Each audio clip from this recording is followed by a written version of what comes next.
Okay?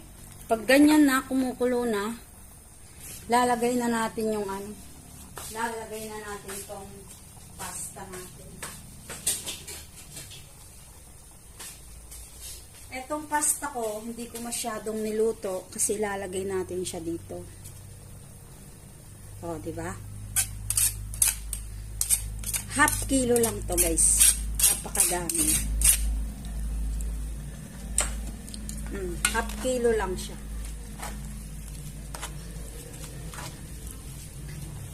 Al dente lang to, ha? Al dente. O. Ganyan siya.